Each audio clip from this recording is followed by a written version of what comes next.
त्यांनी जो भारताच्या अर्थकारणाला एक प्रकारे जी दिशा दिली ती अत्यंत महत्त्वाची आहे। याचं कारण आपल्याला कल्पना असेल की भारतरत्न डॉक्टर बाबासाहेब आंबेडकरांनी लंडन स्कूल ऑफ इकॉनॉमिक्समध्ये ज्यावेळी डॉक्टर ऑफ सायन्स ही पदवी मिळवली त्यावेळी त्यांचा प्रबंध हा जो काही आपल्या रुपया आहे प्रॉब्लेम्स बिफोर इंडियन रुपी अशा प्रकारचा प्रबंध त्यांनी तयार केला आणि या प्रबंधामध्ये त्यांनी ज्या गोष्टी मांडल्या त्या याकरता महत्त्वाच्या आहेत की त्यानंतर त्या प्रबंधात त्यांनी असं सांगितलं होतं की भारतामध्ये एक सेंट्रल बँक असली पाहिजे, त्याशिवाय भारतामध्ये बँकिंग हे आपल्याला करता येणार नाही। दुसरं त्यांनी सांगितलं होतं की वर्षानुवर्ष आपल्या करन्सीचं म्हणजे चलनाचं सिल्वर स्टँडर्ड आहे ते संपवलं पाहिजे आणि गोल्ड स्टँडर्ड केलं पाहिजे। आणि तिसरं त्यांनी हे सांगितलं होतं की विनिमय दर बघू नका, करन्सीची पर्चेसिंग पॉवर बघा।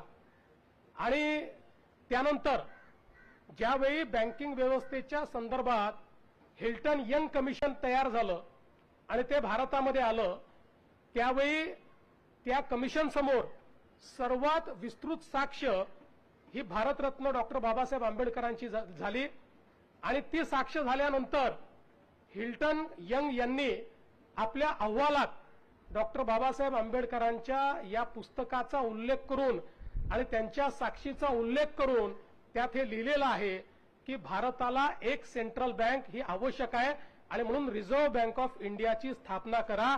त्यामुळे ही जी रिझर्व्ह बँक ऑफ इंडिया स्थापित झाली आहे याची मूळ आयडिया ही भारतरत्न डॉक्टर बाबासाहेब आंबेडकरांची होती।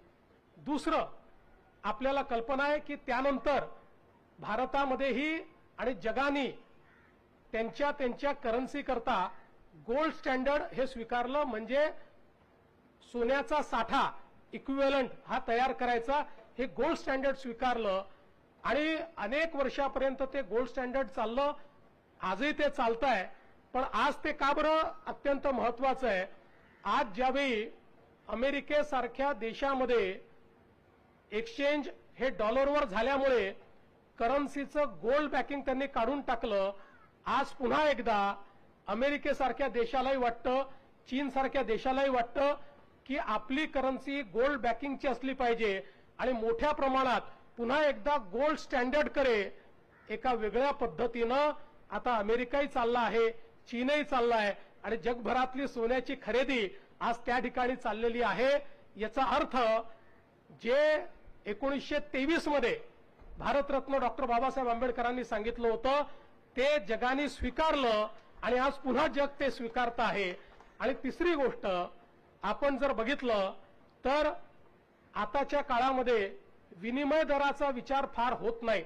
आपण अनेक वेळा म्हणतो डॉलरच्या तुलनेत आता रुपया घसरला, डॉलरच्या तुलनेत 92 रुपये 93 रुपयेपर्यंत आता $1 झाला, पण जग आता असं पाहत नाही, जग रुपयाची खरेदीची क्षमता काय आहे ही पाहते। $1 काय खरेदी होऊ शकतं आणि तेच खरेदी करायला किती रुपये लागतात।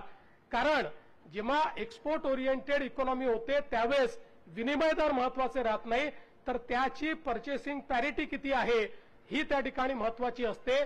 त्यामुळे मला असं वाटतं की हे जे आर्थिक विचार भारतरत्न डॉक्टर बाबासाहेब आंबेडकरांनी 1923 साली सांगितले होते, त्या पुस्तकात नमूद केले होते, आजच्या ग्लोबलाइज्ड अर्थकारणामध्येही तेच सगळ्यात महत्वाचे ठरतायत, तेच सुप्रस्तुत ठरतायत आणि त्याच्यावर आधारितच आपल्या संविधानाने आपली अर्थव्यवस्था उभी केली आहे। आणि म्हणूनच आता आपण जगातली तिसरी अर्थव्यवस्था होतो आणि लवकरच दुसरी आणि पहिल्याकडे आपण वाटचाल करू आणि त्याची दिशा देणारं आपलं संविधान आणि ते संविधान लिहिणारे भारतरत्न डॉक्टर बाबासाहेब आंबेडकर आहे।